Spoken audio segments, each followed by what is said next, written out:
Hey everyone, welcome to This Explainer. I am so thrilled to have you here today. If you're the kind of focused learner who just loves breaking down complex systems into clear, actionable steps, you are in the exact right place. Today, we're going to completely demystify the logical process behind how companies attract, satisfy, and actually retain their customers. We're going to take a really structured look at the entire journey, from a simple, basic human requirement all the way to a highly profitable business strategy. Okay, let's dive into this. When you hear the word marketing, what instantly pops into your head? For a lot of us, the immediate assumption is that it's just about running flashy ads, pushing sales, or, bombarding consumers with catchy slogans. But honestly, that is a massive misconception. If you're only looking at the commercials, you are quite literally just seeing the tip of the iceberg. True marketing is a much deeper, far more strategic discipline than that. So we're going to break this all down using a really solid macro to micro framework. First, what is marketing? Second, setting marketing goals. Third, needs, wants, and demands. Fourth, the 4 Ps of marketing. And finally, the marketing process. Kicking things off with Section 1, what is marketing? Let's define the core. So here's the formal textbook definition. Marketing is the process of creating, communicating, and delivering value to satisfy customer needs and achieve organizational goals. Now, I really want you to pay close attention to a couple of specific words there: delivering value and satisfy. Because at its absolute core, this entire discipline is built entirely around customer satisfaction and a mutual exchange of value. The crucial takeaway here is that the ultimate objective isn't just some quick one-off transaction. Notice the core pillars. It's a dual focus. It's a true exchange. Yes, obviously the company needs to achieve its organizational goals, meaning they got to be profitable and grow.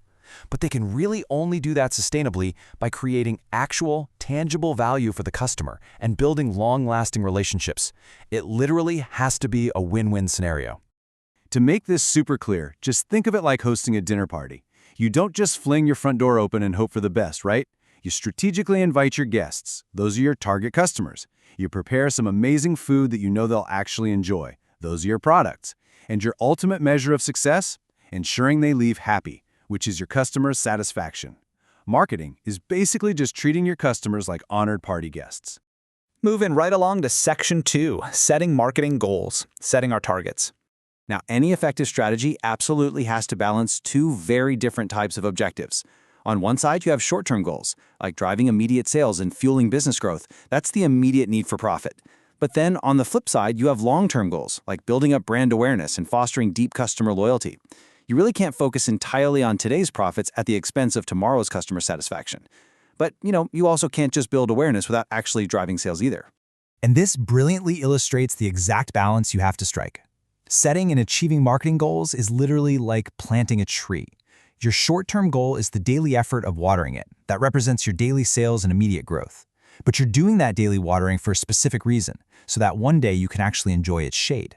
That shade represents the long-term goal of deep brand loyalty. You absolutely need both the daily water and the future shade for the strategy to be a true success. Okay, Section 3, needs, wants, and demands. Let's get into the customer psychology. People throw these 3 terms around interchangeably all the time, but to a marketer, they mean very, very different things. First, you've got needs. Needs are universal, basic human requirements, like the biological requirement for food just to survive. But then you have wants. Wants are definitely not universal. They are specific preferences shaped entirely by an individual's culture and personality. Like, you need food, sure, but depending on who you are and where you live, you might want a very specific craving. You want pizza. Now, here's where it gets interesting. The final piece of this equation is absolutely critical. A want by itself doesn't actually do much for a business. Imagine a hungry, totally broke college student. They need food and they really want pizza. But if they don't have $1 to their name, well, it kind of stops there. However, the exact moment that student gets paid and actually has the money to buy the pizza, boom, that want backed by purchasing power magically transforms into a demand. And marketing is all about identifying and responding to those specific demands. Which brings us to Section 4, the 4 Ps of marketing, the marketer's toolkit. Often called the marketing mix, the 4 Ps are basically the specific set of tools that businesses use to effectively influence us, the customers. First up is the product, the actual goods or services being offered. Second is price, the amount the customer pays, representing that all-important value exchange. Third is place, the distribution channels, meaning exactly where and how the product is delivered. And fourth is promotion, the communication strategies used to actually tell the customer about the value being offered. To bring these kind of academic terms to life, just think of the 4 Ps like a recipe. You can't just throw one ingredient in a bowl and expect a Michelin star meal, right? The product is the main dish you're serving up. The price is the cost of your ingredients. The place is the dining table where you're serving it, and the promotion is the invitation you send out to actually get people to the table. By tweaking these 4 levers, a business can perfectly tailor their offering to match those customer demands we just talked about. All right, final stretch. Section 5, the marketing process. Let's put it all together. This is the step-by-step sequential process businesses follow to understand their market and deliver real, tangible value. Step 1. You absolutely must understand the marketplace and the customer's needs. Step 2.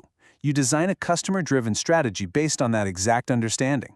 Step 3. You build an integrated marketing program. And hey, this is exactly where you deploy those 4 Ps we just covered. Step 4. You engage customers and build those relationships. And finally, Step 5. You capture value, which comes back to you in the form of profits and long-term loyalty. Let's move to and see how this builds. To see how this all connects, think of this whole process like planning an epic road trip. You wouldn't just jump in your car and drive blind, right? Step 1 is researching your destination. That's understanding customer needs. Step 2 is choosing your route. That's your strategy. Step 3 is packing your essentials, building out your program. Step 4 is enjoying the journey, engaging and building those relationships. And Step 5 is bringing home souvenirs. That's capturing the value and the profits at the end of the line. Everything we've discussed today really builds toward this single, defining truth. Successful businesses convert wants into demands. The ultimate success of a company relies entirely on its ability to execute this process. You have to understand that baseline human need, identify the culturally shaped want, and then position your product, price, place, and promotion so perfectly that the customer is actually willing to use their purchasing power. Capturing value, those precious profits, and that incredible long-term brand loyalty relies completely on converting those abstract wants into actionable demands. So what does this all mean for us? I want to leave you with a quick thought about your own everyday consumer habits. Think about the very last thing you bought. You had a basic need, it was shaped into a want, and some companies successfully gave you the exact right 4 Ps to make you part with your hard-earned cash. So what want of yours has a brand recently turned into a demand? Keep that in mind the next time you open your wallet. Thank you so much for joining me in this explainer, and I really hope this structured look at the marketing process has completely changed how you view the businesses all around you. See ya!